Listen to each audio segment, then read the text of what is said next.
최근 1, 2년 사이 수익형 부동산 시장에 알짜 투자처로 떠오른 상품이 있습니다. 바로 생활형 숙박시설입니다. 고강도 규제 환경에서 아파트 아닌 아파트로 큰 인기를 끌었고 분양만 했다 하면 수백 대 1의 경쟁률을 우습게 달성하는 재밌는 상품이죠. 최근 들어서는 관련 규제도 늘어나면서 회의론도 함께 늘어나는 것 같습니다만 일각에서는 옥석 가리기가 시작되었다고 보는 시각도 있는 듯합니다. 과거에는 앞뒤 가리지 않고 청약하던 소비자들이 상품의 미래 가치를 꼼꼼히 따지기 시작했다는 해석입니다. 그래서 준비했습니다. 오늘은 그런 깐깐한 소비자도 한 번쯤 숙고해 볼 만한 단지 병점역 운암 퍼스트빌 스위트입니다. 쿼드러플 역세권 병점역에 공급되는 생활형 숙박시설인데요. 얼마나 매력이 있는지 자세히 알아보도록 하겠습니다. 이야기에 들어가기에 앞서 좋아요와 구독, 알림 설정 잊지 마시고요. 바로 시작하겠습니다.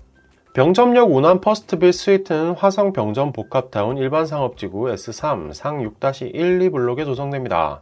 지하 5층, 지상 15층, 한개동 규모로 조성됩니다. 1층에는 근린생활시설 23호가 들어서고요. 2층부터 15층까지는 전용 69제곱미터부터 84제곱미터까지 생활형 숙박시설 134실이 배치됩니다. 스펙은 평범해 보이는데 지하 5층까지 넓은 주차 공간을 확보한 점이 눈에 띄네요. 총 163면인데요. 전체 호실이 134실이니 모두 최소 한 대씩 차를 주차할 수 있겠습니다. 아주 매력적이네요. 타입은 펜트하우스 타입 4개를 포함해서 총 14개입니다. GI 타입만 전용 69제곱미터고요. 나머지는 모두 최소 81제곱미터 이상의 중형 아파트 사이즈를 확보했습니다. 구조도 아파트 못지 않습니다. 3룸 4베이 구조로 배치되었는데요. 대형 드레스룸과 팬트리도 들어가는 사양입니다. 필요에 따라 무상 옵션으로 설치되는 가변형 벽체를 제거하여 더 넓은 거실로 사용할 수도 있습니다. 주력 타입인 A타입 평면도를 보면 그 디테일을 확인할 수 있습니다. 평면도만 놓고 보면 아파트와 다를 게 거의 없어 보이죠? 현관에 배치된 2개의 팬트리는 사실 아파트에서도 찾아보기 어려운 구조입니다.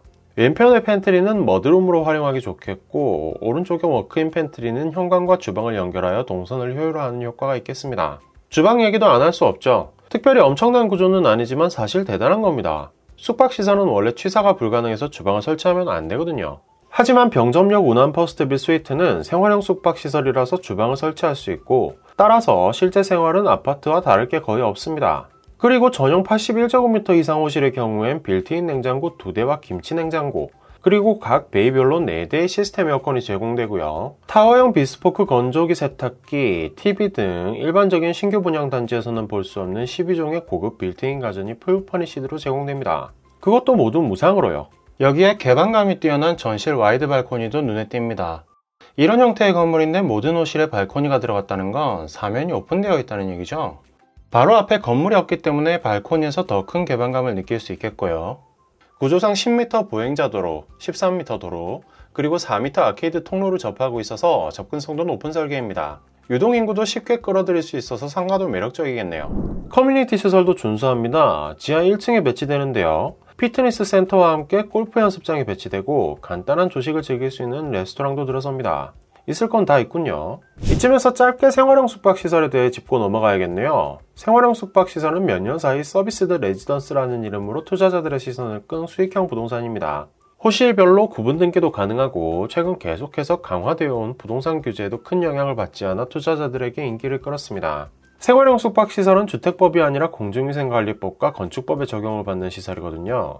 그렇기 때문에 주택수에 포함되지 않고 전매 제한도 없는 데다 양도소득세 중과도 배제되고 종부세도 과세되지 않습니다. 담보대출 제한도 받지 않고 LTV, DTI 규제도 해당 사항이 없습니다. 덕분에 경쟁률은 하늘을 찌릅니다. 지난해 8월 서울 마곡에 공급된 롯데캐슬 르웨스트, 같은 시기 청주에 공급된 힐스테이트 청주 센트럴, 그리고 12월 부산에 공급된 힐스테이트 해운대 센트럴도 바로 이 생활형 숙박시설이었죠. 이 단지들은 모두 수백 대 1의 경쟁률로 청약 일정을 마쳤습니다. 이미 공급된 곳 중에는 억대 웃돈이 붙은 곳도 많습니다. 지난해 시와 MTV에 공급된 힐스테이트 시와호 라구닌 테라스는 지금 웃돈이 적게는 3,500만원에서 많게는 1억 6천만원까지 올랐습니다. 2025년에 완공될 예정인데 벌써 웃돈이 이 지경이네요. 전매 제한도 없다 보니 바로 프리미엄이 붙은 듯합니다.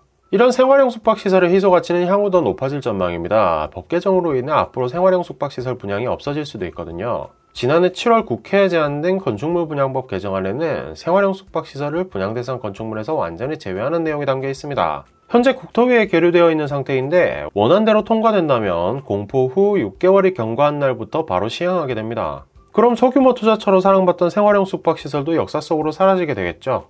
분양을 마친 시설들은 희소 가치가 당연히 높아질 테고요. 부동산 투자처의 리미티드 에디션이 될 가능성이 충분합니다. 물론 앞에도 잠깐 말씀드렸다시피 생활형 숙박시설이라고만 하면 청약자들이 몰리는 시대는 지나가고 있습니다. 소비자들은 매의 눈으로 상품의 미래가치를 점검하고 있습니다. 그 판단 기준은 당연히 부동산의 기본인 입지에 있고요.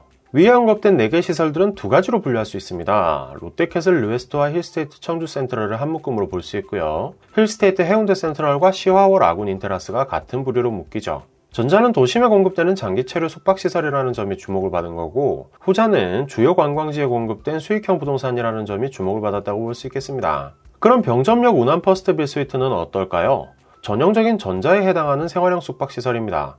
단지가 공급되는 주변 지역은 관광지보다 산업단지가 훨씬 많고 주요 교통허브인 병점역에 위치해 있어서 인근 산당 근로자 등의 장기 체류 수요가 넘치거든요. 그럼 병점역 일대의 미래가치를 보면 곧 병점역 운암 퍼스트빌 스위트의 미래가치도 예측할 수 있을 겁니다.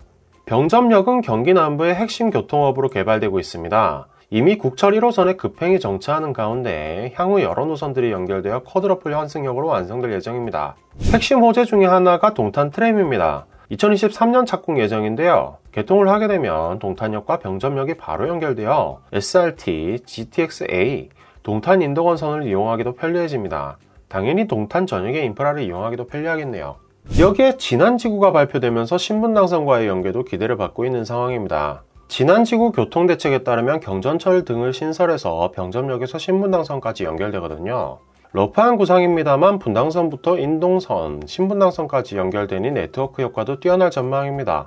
진안지구 개발로 병점역 운암 퍼스트빌 스위트가 위치한 병점복합타운도 동반해서 가치가 상승하겠네요. 수도권 최고 교통호재인 GTX도 빠질 수 없죠. 현재 경기도는 화성, 평택, 오산시와 뭉쳐 수원까지 내려오는 GTX-C를 병점을 거쳐 지제역까지 연장하는 방안을 추진 중입니다. GTX-C가 연결되면 병점역에서 삼성역까지 20분대로 이동할 수 있게 되겠죠. 이렇게 보면 병점역 운암 퍼스트빌 스위트는 수익형 부동산의 미덕을 고루 갖춘 옥으로 보이네요. 넘치는 화성의 인구도 주목할 만한 부분입니다. 통상 인구가 늘어나는 지역의 배경에는 풍부한 일자리가 있는데요. 덕분에 직장에 가까운 곳에 오랜 기간 체류하며 일하려는 장기 체류 숙박 수요도 많습니다.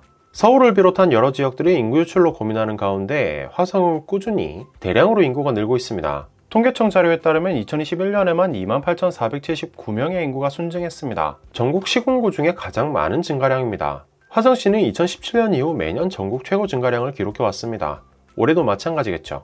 평균 연령도 아주 낮습니다. 2020년 기준 화성시 평균 연령은 37세에 불과합니다. 동탄 일반산단, 동탄 도시첨단산단, 화성 일반산단 등 다수의 산업단지가 조성되어 양질의 일자리가 나오기 때문이죠. 비슷한 케이스인 수원 영통구가 37세, 세종시가 36.9세, 대전 유성구가 38세 정도의 평균 연령을 기록하고 있습니다. 병점역 일대에 전개되는 병점복합타운 사업 덕분에 향후 인프라도 눈에 띄게 개선될 전망입니다. 1층 근린생활시설에는 대형 쇼핑몰이 예정되어 있고요. 홈플러스와 보건소, 주민센터 등 주요 생활인프라도 가깝습니다. 항구지천과 산미천, 화산 생태공원, 구봉산 근린공원 등 녹지도 풍부하고 빙상장과 수영장 등 체육시설과 교육시설을 갖춘 UNI 센터, 테마과학관 등 특화시설도 들어설 계획입니다.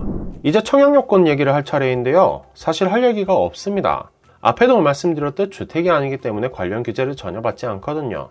청약 통장이 없어도 청약할 수 있고 원칙적으로 주택수에 포함되지 않으니 종부세도 내지 않고 양도세도 중과되지 않습니다. 제일 중요한 건 당첨되고 나면 바로 분양권 전매가 가능하다는 점이겠죠. 오늘은 병점역 미래비전을 누리는 생활형 숙박시설 병점역 운암 퍼스트빌 스위트에 대해 알아봤습니다. 병점역 미래가치가 높아서 특히 매력적인 시설이네요. 투자처를 찾고 계시다면 관심 갖고 보셔도 좋을 것 같습니다. 단, 생활형 숙박시설은 숙박시설로 규정되어 주거용으로 사용할 수 없으며 수익형 부동산의 강점을 누릴 수 있는 상품이니 용무의 내용을 잘 살펴보시기 바랍니다. 오늘 준비한 이야기는 여기까지입니다. 이야기가 마음에 드셨다면 좋아요와 구독, 알림 설정도 부탁드립니다.